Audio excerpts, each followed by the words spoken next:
Okay, so today I'll show you how I do my 3D. And the first thing you need to do when you want to do anything 3D is to change the layer compositing mode. So go here and click on this button and then change it to 3D source alpha. Then we're gonna make a new layer for the camera or parent motion. And yeah, before we continue, click on more, edit visible button set and show all, so you get all of these buttons here. Then we're gonna click on make compositing child. So now this will be a parent layer. Then remember to change the parent compositing mode to 3D and also the layer compositing mode. If you forget to change any one of these, you'll face some issues with your 3D and it won't work properly. Now if we go up here to parent motion, just change the position of all of the child layers will also change. And I'll show you how to do a quick 3D cam zoom out with some text. Like the text isn't visible at the start, but then when you zoom out further, you'll see the text. It's a really common effect, so yeah, let's do that.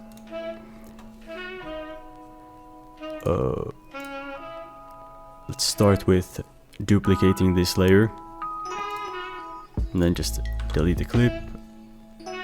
Then we're gonna go ahead and add the text. I'm using Prototype Titler.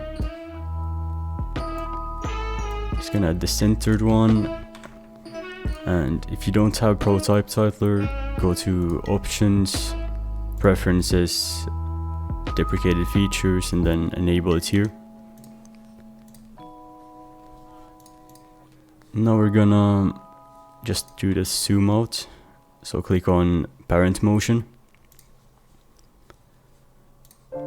Go to the marker, because this is the place I want to do the zoom out. Also delete the first keyframe so it doesn't mess with your movement. Then I'm just gonna zoom this out a bit, like 1400. You can do more or less, it's just personal preference.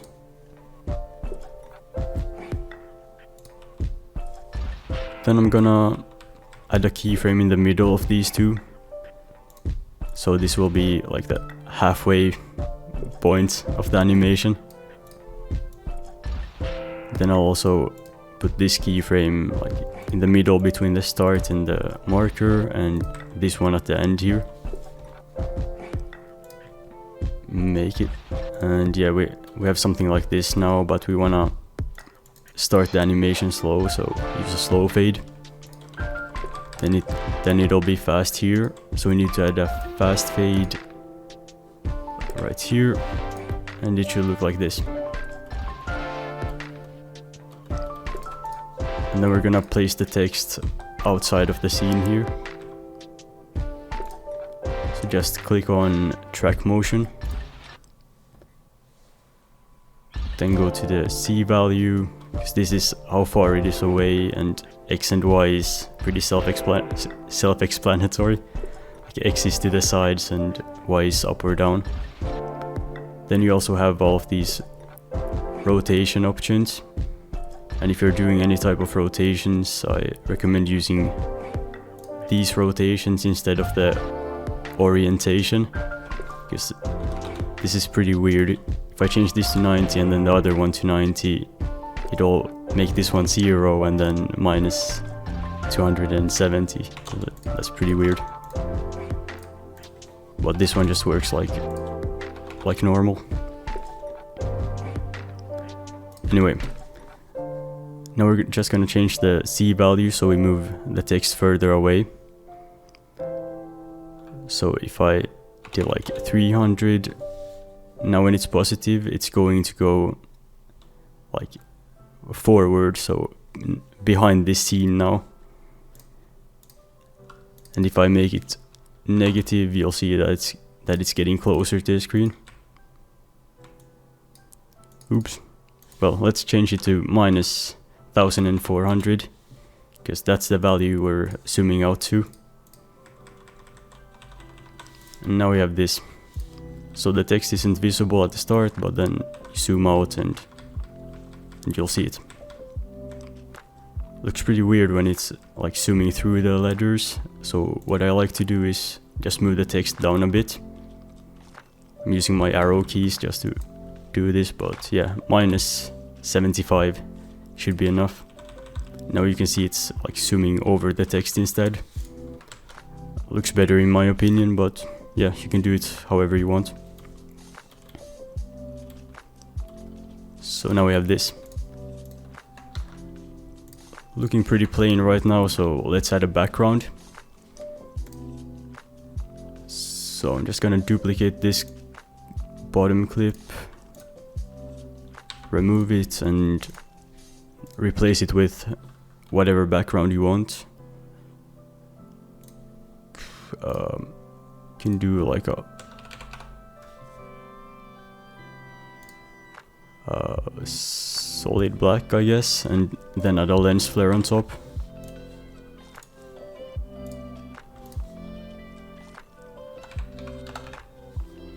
I'm using S lens flare.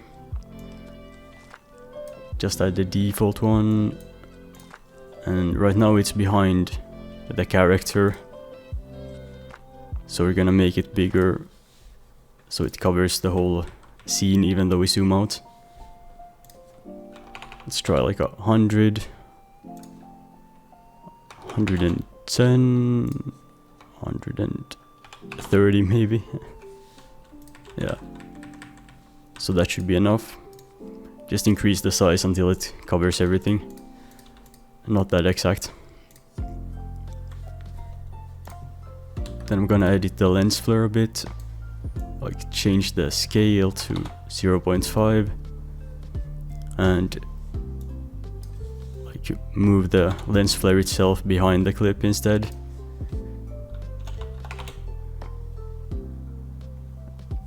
I don't like how this like ring looks, so I'm gonna remove the other brightness, like put it to 0. Then we can also do the rays, not that necessary. But yeah, let's see. Now I want to change the atmosphere so we get a cooler background like this. It's a bit too bright right now, so I'm lowering the opacity. Maybe 0.26%. So now we have a background. Then we could also add some particles, so we just need to duplicate this layer, and then instead of a lens flare just add a empty event and then some particles on top. Particle emitter. I also have a tutorial on particles. I'm not gonna go through the settings right now because the video would be way too long.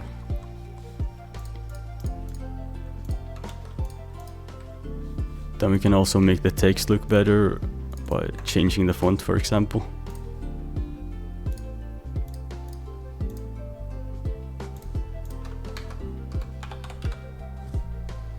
Then add some drop shadow.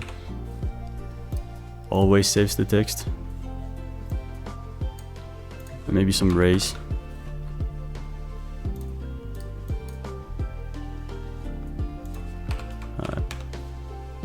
Glow right there. Okay. So now the text looks a bit more interesting. Then we can also put a border on the clip. I've seen a lot of people do that.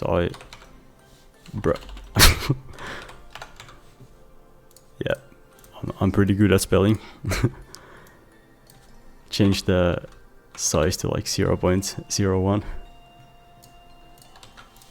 Looks pretty okay. You could also do some lens distortion, like with warp fisheye or just in magic bullet looks. Then if we wanna zoom back in on the clip, we just need to, so I'm just gonna duplicate the parent layer, then click on one of the layers, hold shift and click on the bottom one, so we get all of them selected. Click on make compositing child, then all of these will be like linked with this one. And right now we have the same keyframes, so we're gonna just delete these. Then here at the end, since we zoomed out 1400, we can just zoom in 1400 to reset the position. Then I'm gonna move this one over here. Oops, lagging a bit.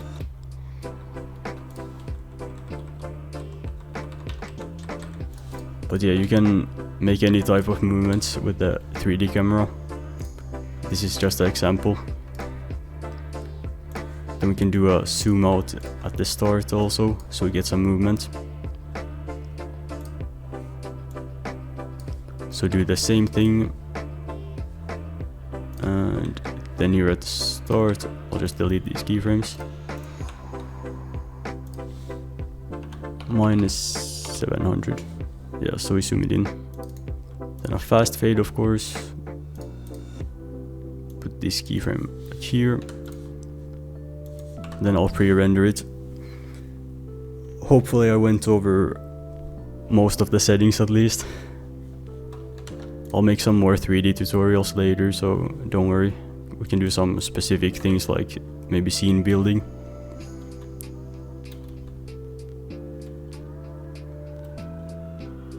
But yeah, this should be enough to get you started with the 3D camera at least. If you have any questions, just leave them in the comments, or maybe DM me on Instagram or Discord. I'll try to help you. Anyway, that's everything for this video. Thanks for watching until the end, and yeah, I'll see you.